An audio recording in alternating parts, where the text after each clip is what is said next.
Everyone, this is Rob from Choosify Foundation. I am joined by Darcy from We Want Guac, and she is here today to tell us about financial independence and what is financial independence.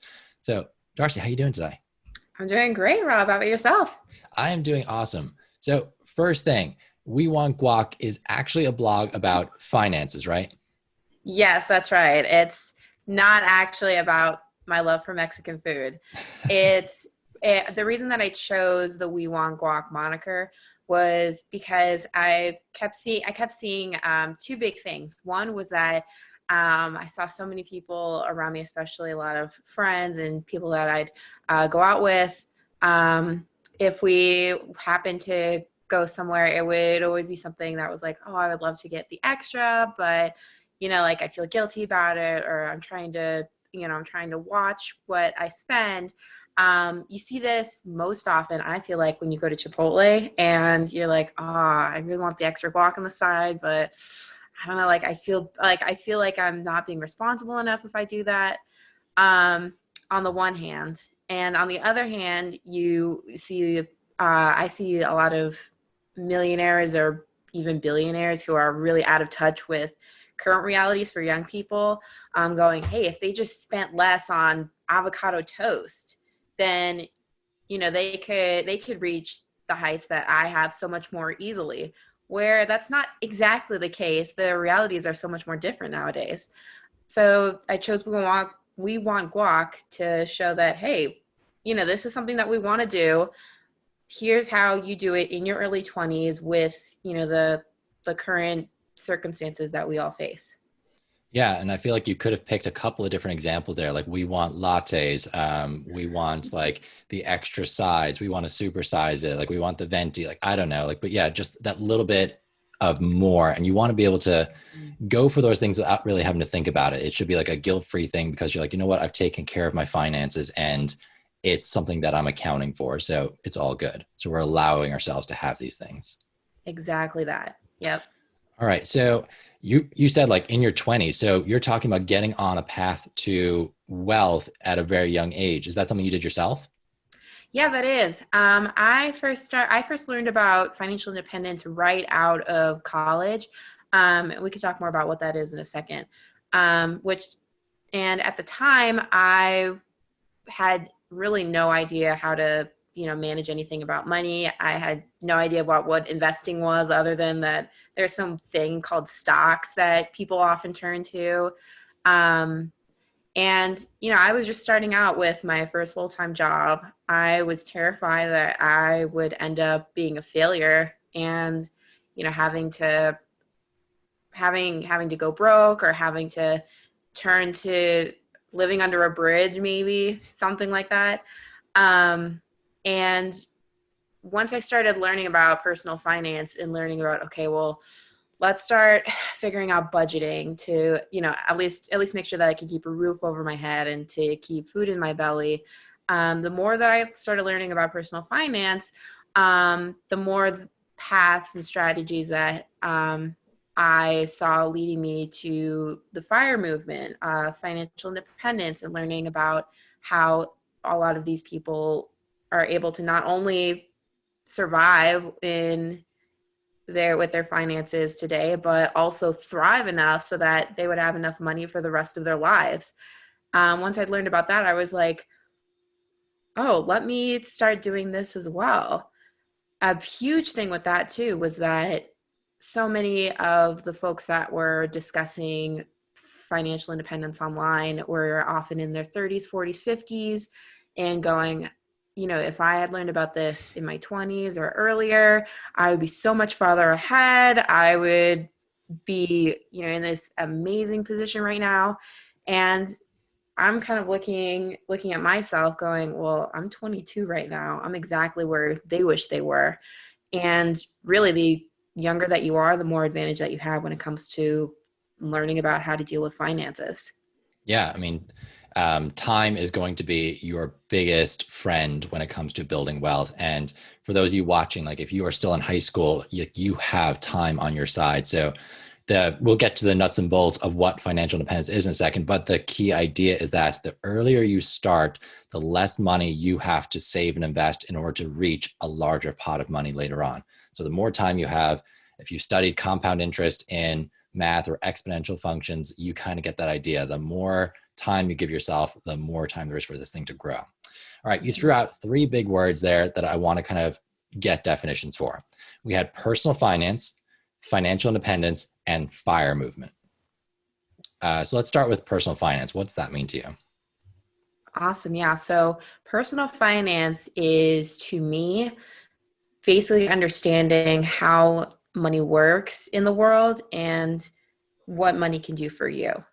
So when it comes to personal finance, a big thing to understand is that everybody's finance is personal, right? So no, there's never going to be a one size fits all solution for everybody. Everybody's budget is going to look different. Everybody's comfort level when it comes to spending is going to be different as well. But at the end of the day, it has to be something that you're not only comfortable with, but something that ultimately serves you well. When it comes to personal finance 101, that's gonna at first include understanding how you can control your spending. There's a really big problem for most kids that are in high school or graduating high school or going further in their lives, that they don't pay attention to what they're spending money on. That's really bad, because then in that case, then how would you be able to know how much you're actually comfortable with bringing in as far as money goes? You might be living paycheck to paycheck. It just leaves you in a precarious position that you don't want to be in.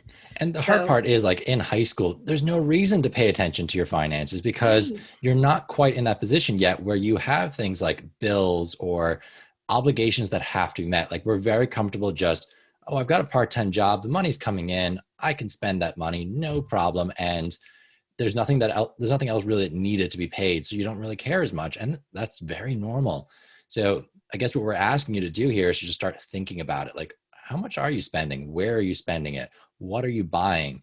And then once you start figuring that out, we can kind of take that next step forward, which is financial independence. So with that, then financial independence is, you can kind of count it as advanced personal finance, where with that, then once you have the basic tenets of personal finance down, which is understanding what you're spending money on, understanding what you're buying, then you can focus on, okay, well, now I'm saving money. What can I do with it to put myself in the best life position that I can? And financial independence is often the answer to that. Basically, to me, financial independence means that you never have to worry about money ever again. So with the job that you're currently in, or any kind of money-making opportunity that you might have, you don't strictly have to worry about how much money is coming in, because you're financially independent. That means that there's enough money to last you for however long you're going to be alive, which is phenomenal. or for you, the decision to get guac is just a non-decision. Like, of course it's going to be there. Like, what are we talking about? Exactly that. Yeah. So if we think about personal finance, guys, it is just basically how you manage your money, like knowing what's coming in, what's going out, making sure that all those bills are covered and that you're in like decent financial shape. It'd be kind of like just maintaining your car, making sure that it's just running as it's supposed to. But when you start thinking about financial independence, now you're looking into the future and you're thinking like, all right, what do I want my life to look like in the future? Like, you're starting to think a bit further ahead than just day to day. And the traditional path is you get to around 65 or 70. And at that point, either a pension is available to you or your company took care of you and there's enough money for you to make it to the end of your days in a semi-comfortable way. More recently, however, it's not the case. Companies aren't paying out pensions like they used to, and people are now responsible for their own savings and their own retirement. And what we're seeing is that the age that people are working is moving up. It's creeping up. It's going into like 70, 72 now, because people aren't thinking about their future at a younger age. So this is what financial independence is about. It's about putting that money aside and thinking, all right, what do I want life to look like? Is work really something I want to, like, or something I have to do? for the rest of my life because I can't afford to pay for my normal things or what I would really like to do. So we're going to really talk about now, what does financial independence look like? Like, what does it look like for you when you get there? Hi, everyone, and thank you so much for watching. We're really excited for you to join us at www.choosifyfoundation.org/pre-K12. Be sure to subscribe to get the free resources that we have for you. You can start today. Yeah, I love that you brought that up too, because I'm hearing everything that you said reflected in many of my conversations with my younger brother. He's in high school right now, and oftentimes when he comes to me when it comes to learning about personal finance and financial independence. But when you're in high school at this time, it can be really, really hard to visualize what you might want when you're in your 50s or 60s, because that's a long ways away. What I find is a lot easier when it comes to thinking about what financial independence might mean to you is thinking about what your goals and dreams are. Because regardless of whatever those are, being financially independent will smooth that way towards them. I'll give an example of some of what my goals and dreams are here. My top 3 goals that I would say would be to travel the world, to become a really successful writer, and to build my dream house. I'm thinking somewhere in the mountains, but we'll see. For all 3 of those things, obviously money is going to be a significant factor in them. Like, it's going to cost money for, if I'm building my dream house, to get building materials and to pay construction workers and to probably haul up those construction materials up whatever mountain I choose to live on. When it comes to me traveling the world post-pandemic, that'll mean paying for plane tickets, for hotels, for traveling in between countries, and purchasing food. So all of the different things will mean that I will need to have some kind of money to fund them. And when it comes to that, a lot of people are able to earn that, like we mentioned before, later in life. But the earlier you start with financial independence, the earlier that those dreams will become a reality for you. Yes. And this is kind of where that third word comes up that you talked about earlier, the FIRE movement. So tell us, what is the FIRE movement, and what does the FIRE moniker stand for? Yes, this subject gets me so excited. So the FIRE movement can be considered several things. It can be considered a concept like financial independence is itself. It could be considered a lifestyle in figuring out how to spend less and earn more. I like to think of it most as a community. So the FIRE movement itself has been around since, like the 80s, 90s, even earlier. There's several decades of people who have gone into financial independence, have reached financial independence, and have decided to spread their knowledge to the rest of us so that we can follow in their footsteps. The FIRE aspect of it, that's actually not referencing like, oh my gosh, like you're doing amazing with your money, you're on fire. FIRE is actually an acronym, which stands for Financial Independence and Retiring Early. Oftentimes when it comes to financial independence, when people realize that, hey, I don't have to work for money anymore, very, very often, most people are like, well, if I don't need to work anymore, why would I? I'll just retire. And like we were discussing before, when it comes to being able to reach your goals and dreams that much sooner, that means that if you choose to retire, you're going to be retiring a lot earlier than your parents, grandparents, teachers, and other people around you likely have. So instead of waiting until you're much older to retire, then you're suddenly so much younger, like decades younger, and able to really do whatever you want without worrying about holding down a job. So that is basically the reasoning behind the name of FIRE, FIRE. Today, the fire movement encompasses so much more though. Like we mentioned before, personal finance is personal. Some people reach financial independence and they're like, I don't want to retire per se, but I want to pursue passion projects that might pay less, but it doesn't matter to me. I'm financially independent. Um, there's so many more options and possibilities in life that are available to you once you join the fire movement. And there's so many more people, thanks to the community around it, that are able to help you along the way. Yeah, and I love a couple of things you said. Like it's a community. Like the idea of a movement, guys, is that there is a large group of people in this case who are saying, we want to take control of our money. We want to offer ourselves choices, and that was kind of the key idea here. You have the choice to stop working if you want, or to go travel the world, to build your house in the mountains, to focus all of your time on passion projects such as writing, and that's what building wealth like this can do for you. It offers you the choice.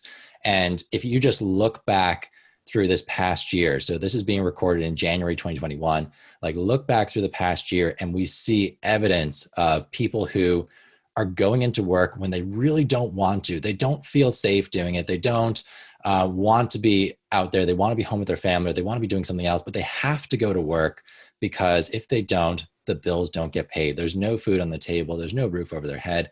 And we call this the golden handcuffs, that you are handcuffed to a job because you need it for the income. You can't choose to stop doing it. Like you could change job. You always have that choice to change job usually. But in the case of being able to just walk away from it and say, you know what, I'm done working, that's a great choice to be able to have. And that's what I think most of us are chasing in this fire movement.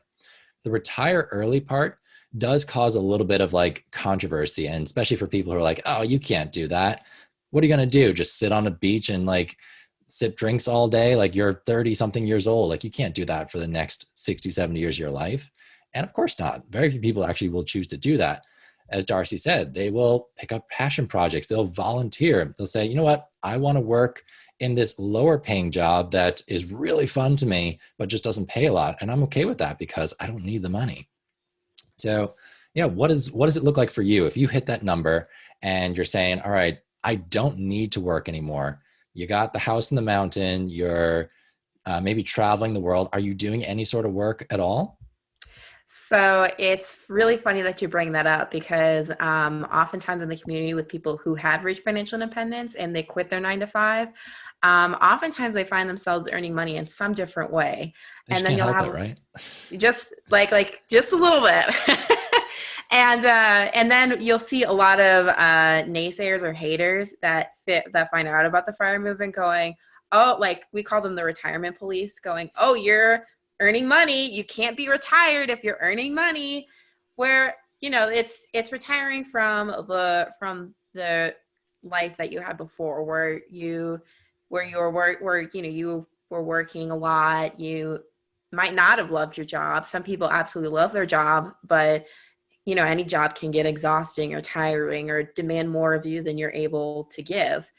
So then with all of that, currently when it comes to what I'm doing right now, I am a marketing manager for a software healthcare company in Boston.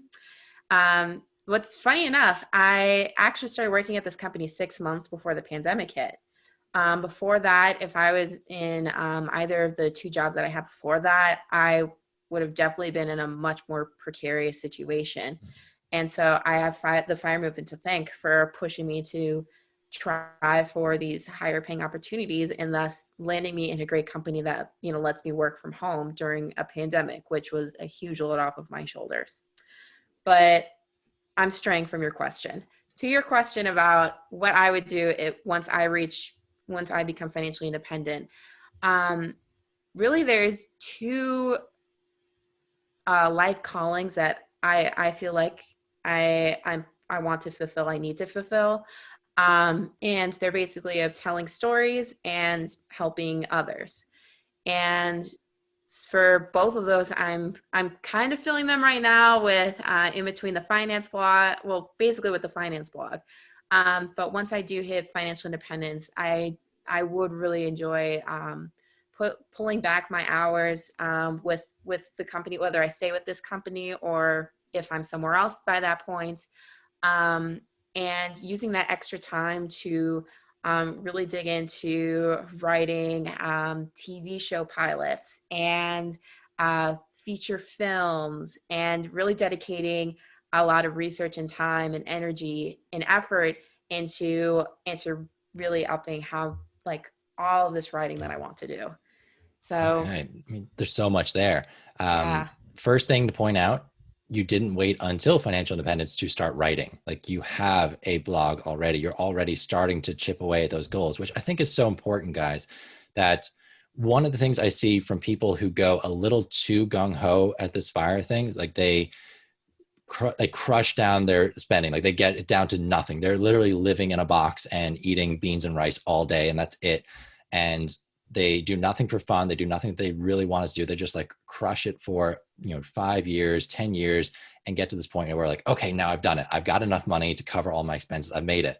And they realize when they get there, I don't really have any hobbies. My friends are all gone because I stopped like hanging out with them and doing all these different things. So I guess I'll just keep working because that's all I know how to do. And it can be a trap that you can fall into here. The goal is to try and find that balance and not wait until FI being the point at which you can leave your job and stop working and all that stuff. Not waiting until then to start pursuing those dreams and those goals. Very often you can start them from a younger age and very shortly into your journey. Another Yeah. thing I want to point out is you said financial independence helped you to change jobs. So even though you're not at financial independence yet, you still saw a lot of the benefits that came from it along the way. So tell me a little bit about that. Like, what about financial independence allowed you to change jobs? Like, why was that a thing that needed to happen?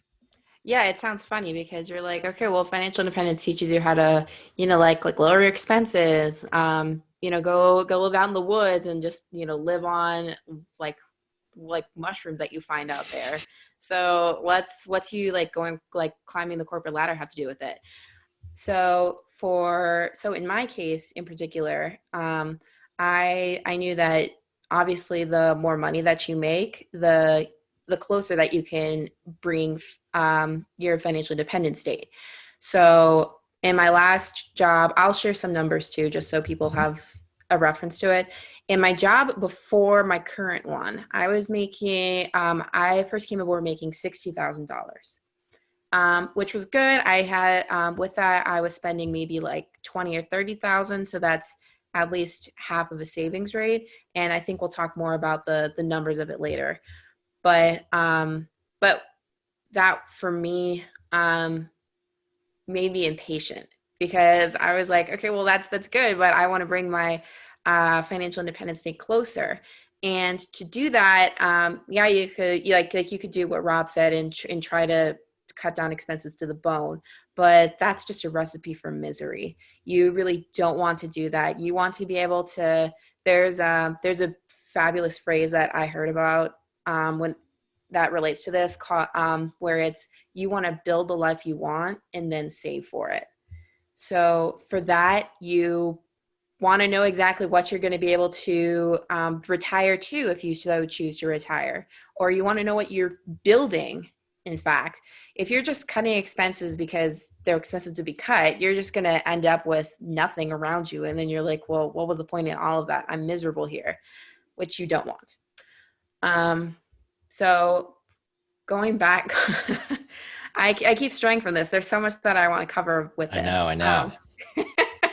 So going back to figure with deciding why I chose to, instead of cutting more expenses, I could have cut more expenses, but I was like, no, I like the balance that I have now. I'd actually like to control my spending and bring it up more to bring more happiness into my life and my lifestyle.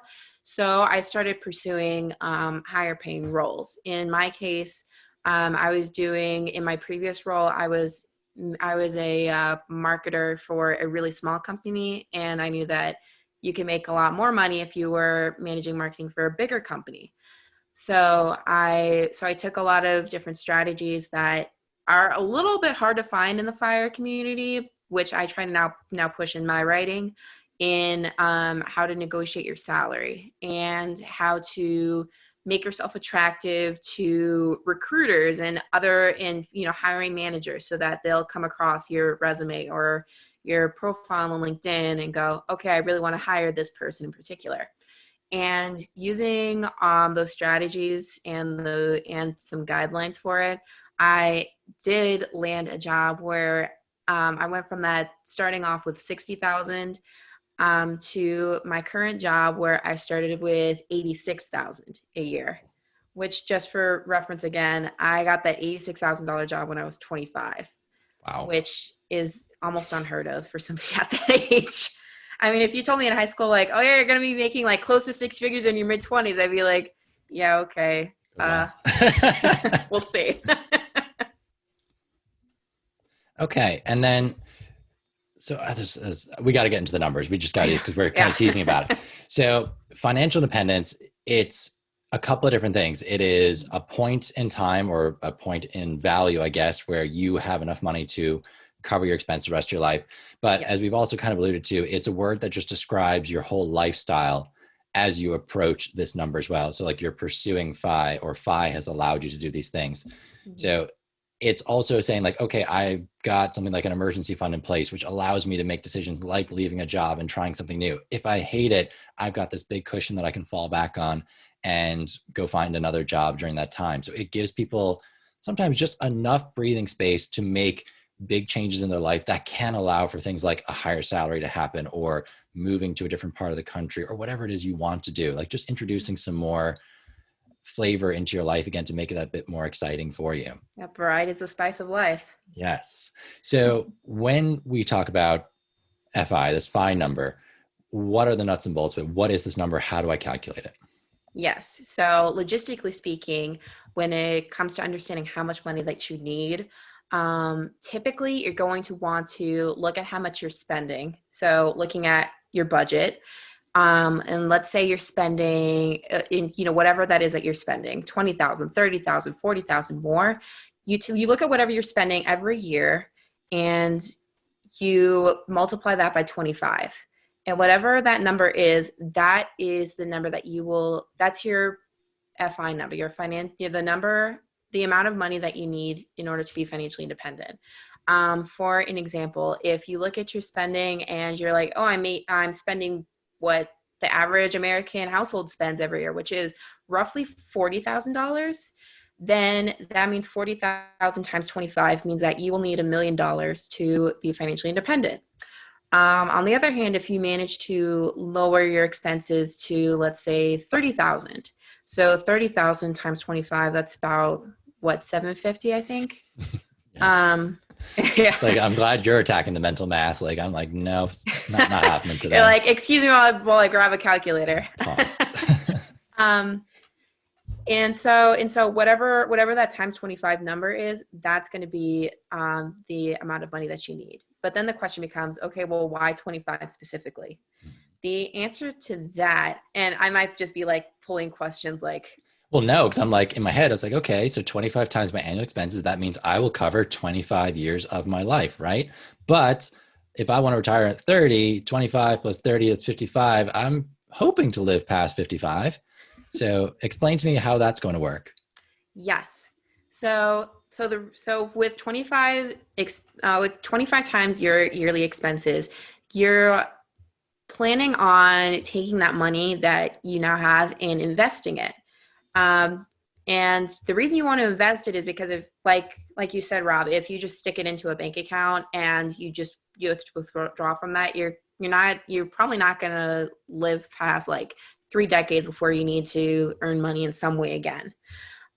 So instead of doing that, or like sticking it under your mattress or something, you want to invest that money instead. If you invest that money in, let's say you invested in the stock market, oftentimes folks in the financial independence community, in the FIRE movement, they will choose low cost index funds, where those index funds basically mean that you're putting money into a fund that tracks the overall stock market, which means that you're basically investing in every publicly traded company that's available. Yeah. And like, you can have indexes for a lot of different things. There could be every company in the US, every company in the world, outside of the US, the top 500, like there's indexes for everything. And make sure you check out our video on what are index funds and index fund investing if you want to learn more about that. So yeah, that'll definitely be covered in a lot of detail in another video. So we won't dive into the weeds on what that is, but Yeah. you can invest in like a US stock market index fund. That's the most popular one amongst people in the financial independence community. And that assumes like some sort of return, right? Yes. So the reason that everybody always preaches, low cost index funds that follow the stock market is because when we look at the history of the stock market and how much the stock market returns, if you average it out year over year, generally that will return at least 7%. I mean, obviously some years it's going to be more than that, some years it's going to be less than that, but overall it's going to shake out to about 7%. If you think about, okay, so 7%, well, that means that if I invest and get a 7% return in every year, I can spend 7% of my money, right? Not exactly, because you have to consider the aspect of inflation. So most people, you might have heard about this in your economics class. Inflation just means that the value of money goes down over time. So something that costs $20 today will cost more money in the future, which means that everything that you're spending money on now is going to be more expensive in the future. So you're going to need more money. With that in mind, that means that with those 7% returns, if inflation's eating about 3% of that every year, that means that your investments are actually growing by about 4%. So that 4% is really important because that contributes to the 4% rule. Back in the 90s, there were some professors at a university, Trinity University, that decided to look at how different retirees with different amounts of money, how many actually ran out of money at the end of their retirement. And they found that as long as they're spending 4% of however much money that they managed to save in their lifetime, then they could in essence just live off that amount of money forever. And that 4% rule, when you kind of do the math on it, you realize, okay, well, 4%, that means that whatever 4% is, if you multiply that by 25, then you get that 100%. So that in a nutshell is why that multiplying by 25 is the way to go. Yeah. And so a couple of things in there. The 4% rule, it can be less than 4% that you spend. You don't have to spend 4. 4 was pretty much the threshold for, I think it was a 95% chance that your money will never run out over your lifetime. So if you save $1 million and you spend 4% on whatever that $1 million is and whatever it grows, the idea is that $1 million will still be there at the end of your life, that you will never have actually tapped into that $1 million in an ideal world, or at least it won't have gone all the way down to zero. So your chances of success are extremely high because the stock market does return on average about 7% per year if you go back the entire lifetime of the stock market. But rarely does the stock market actually return 7% in a given year. Typically, some years are much higher, some years are much lower. If we look at the past year, so 2020, it was up in like the 20s. If you go the previous year, it was in the 30s. So the past 10 years, if you took the average, it's way higher than 7%. But there will be years where it is down. It can go down 20%, 30%. It can be down a couple of years in a row. So on average, you'll see about a 7% return. And then if you take 4% of your money every single year or less, you're pretty much guaranteeing that you will never run out of money. Mm-hmm.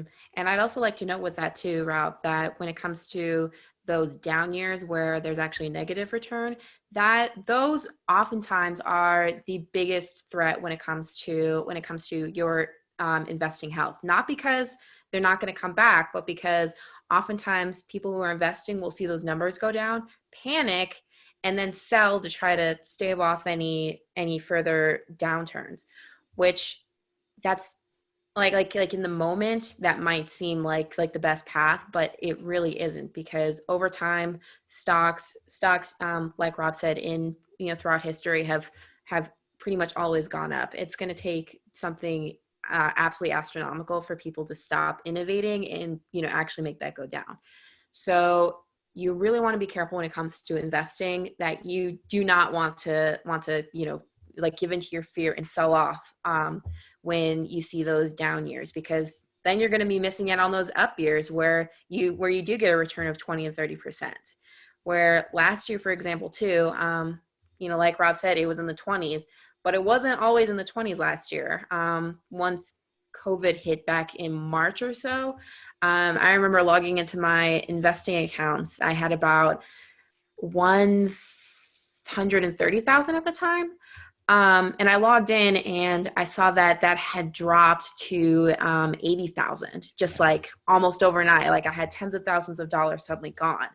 Luckily, though, there were so many people in the community who were warning you, like, don't sell. Like you might freak out, but don't sell. Then because of them, I didn't look at that and go, oh God, like this is the worst decision I've made. Like everybody lied to me. Darcy and Rob lied to me. I have to sell off. No, instead I knew that like, ooh, I guess like the thing that they're warning me about, it's happening now. And I ended up not touching any of that and ended up actually earning all of that money back and then some. Yes. And once again, let's direct you to the video about index fund investing with JL Collins, because that is going to be the one to listen to when it comes to riding through these tough times. And it's different, guys. Like if you think about the same ratio of loss. So you said 130,000. Let's imagine it was $130 and it dropped to 80. You're like, okay, whatever, 50 bucks, like no big deal. 130,000 down to 80,000, $50,000. Ouch. 1.3 million down to 800,000. You lost $500,000. As the numbers get bigger, this becomes a harder exercise to do. And it's going to be a case of you really saying, okay, I know what my vision is. I understand that the market is going to go up. It's going to go down. It's going to do its thing.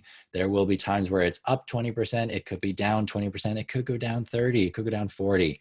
But time has shown us that if you really stretch it out over, I think what's any 10-year period, the market will return to where it was and exceed that at some point. So as you get closer to a 5 point and you're feeling worried about it, you can change how you invest to protect yourself a little bit. But the key here is that you don't just pull your money out and panic, because at that point, the whole idea of the 4% rule disappears because your money's no longer growing by 7% on average each year. All right, so a couple of other ideas I want to talk about before we wrap it up. If you want to get to this point as fast as possible, decrease expenses, increase income. If you cut your expenses down to like the core, like this is what I need to survive. And, it may not be the most happy time in the world, but you're like, I can live off of this amount. That's typically what we do for our emergency funds. We're like, all right, if the world throws something like a pandemic at us and we have to stop working, what do I need to survive for like about 6 months? That's what should be in your emergency fund. If you plan that for 5, so you say, okay, let's take that number, multiply by 25. That is the earliest possible date that you could say, I don't need to work anymore. And I could live like, a very frugal person for the rest of my days. So that is what we call lean fire. So that's the very first point at which you're like, you know what, I'm getting close. Regular fire then is like you plan for, okay, what do I want life to look like? Just a general, like pretty happy life. I've got the things I want in there. I'm not wanting for anything major. It might mean 1 vacation a year instead of 5 or something like that. So it's a pretty realistic lifestyle. Times 25, that's kind of your general fire. You have what's called fat fire, which is pretty much like you want the dream house. You want to live abroad for half the year and travel around. You never want to worry about buying the guac again because you've got as much money as you could possibly need. Like you'll never spend that amount of money. So like if your real expenses are like $40,000 a year, you're planning for 60. So you're like, okay, an extra 20 grand, it would take quite a bit of effort to burn through an extra 20 grand a year. Oh yeah. And then there's another one called Baristify, which I only learned about kind of recently. Do you want to explain that one to us? Yeah, of course. So Baristify, it originally took its name because people early on in the fire community realized that they wanted to keep some perks when it came to employment, and decided, okay, well, how about finding a job like maybe being a barista at Starbucks? I can be a barista at Starbucks and work that until I reach my fire date. It's, I might not be going like as gung-ho to reaching it as, maybe if I was working full time or working like a really high paying but really stressful job. But instead of like just sprinting towards the finish line, I'm kind of taking a longer route to it with Baristify, where with that basically means taking on a lower paying job, and basically living off that job, or taking advantage of the perks that you get from that job. That might mean health insurance. That might mean having access to Free different coffee. Like tech. I'm waiting for that perk Yeah. to come up. Like Oh for me, yeah, like free coffee. coffee is quite a like significant expense on my budget. So if I went into the barista job and I had the free coffee, like that would eliminate two things. I get paid and I get free coffee. Exactly. And then you get the free pastries at the end of the day too. Don't forget about those. Oof. We got to keep an eye on health though, So guys. Health has there's got to be there too. there's quite a few perks that you can do when it comes to Baristify. But in essence, that means that you choose to do lower paying work, and that means that you're pushing your fire date further into the future, but you have still gotten enough money at this point where it's fine. It doesn't matter. You can pick up this job and you'll still be fine and retire at a reasonable age. Yeah, or even the way I looked at it was, you get to a point where you're like, I'm going to retire, but I don't really want to just like stop working. I'm a sociable person. I like being out there, and working in a coffee house just kind of sounds fun to me. And it's something you can do into an older age because it's not as physically wearing. Ideally, it's probably not Starbucks because that place is kind of like go, go, go. I'm thinking more like, the mom and pop coffee shop downtown or something like that. Like that would be my Baristify. And you get to lower your FI number as well because you're no longer relying on your investments to cover all of your expenses. You're saying, well, you know what? There's actually going to be a small salary coming in. So whatever that is, I don't need to cover that with my investments. So that FI number comes down by whatever that annual salary is by 25. So it can make quite a sizable difference on that FI number. Oh yeah, it's phenomenal. Like let's say for easy numbers that you live off of $20,000 a year. If you get a part-time job and you make $10,000 a year, that means that instead of doing that 20,000 times 25, you can do 10,000 times 25 and essentially cut your FI number in half. And that might mean cutting your time. It might mean having so much more free time, if you're working part-time. So when we say that, financial independence gives you options, we mean like all kinds of options. If you just want to like live the rest of your life without working a job, you can do that. If you want to become a multimillionaire and like jet set all over the world, you can do that. If you want to just say like, okay, well, I'm leaving the city forever and I'm going to work this like crazy small town job like in the backwoods of America, you can do that too. There are so many different possibilities that you can do once you really embrace fire that in my opinion, it was a no-brainer that, obviously fire is the way to go, especially when you're young. Yes. And I think there's very few people who would watch this and say, you know what, the idea of having choices when I get older just doesn't sound appealing to me. Like I want to work for the rest of my days because I want to spend all of my money right now. And it's okay to spend money right now. It's just don't spend all of it. Like have a plan and say, I'm going to pay myself first. So I'm going to put some money aside for future me so that I can reap the benefits of that for years to come. And especially when your body is in a better shape to live that life. Like you don't want to wait till you're 70 to retire, because then some of the things that you really wanted to do on that list of yours, you maybe can't physically do anymore. It's not super easy to climb like Mount Everest in your 70s. Like, I don't think it's happening. Or trekking across the Great Wall of China. Like, it probably not at that age. Like, you want to do a lot of these things when your body's able to do it. Like, why would you want to spend the best years of your life working all the time? Exactly. I think that was the one that struck with me. It was like, why would you want to do that? And I was like, yeah, why do I want to do that? So started saving immediately.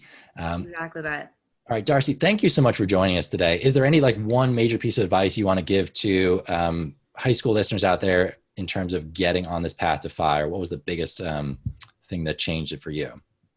Yeah. So like we said before, the biggest advantage that you have since you're in high school right now is time. There are so many billionaires out there. You'd be shocked at how many billionaires would love to switch places with you right now. because basically you have your entire life ahead of you to do phenomenal things to achieve your goals and dreams. So my biggest advice to you is to start as soon as possible. You really don't need that much money to start investing, say. You don't even have to wait until you're 18. Ask your parents if they can help you open up an investment account so that you can start investing $100 or however much money that you're able to turn over to investing, because that money now is going to be worth so much more in the future. Yeah, for sure. All right. If anyone wants to get in contact with you or find out more, how can they do that? Where can they find you?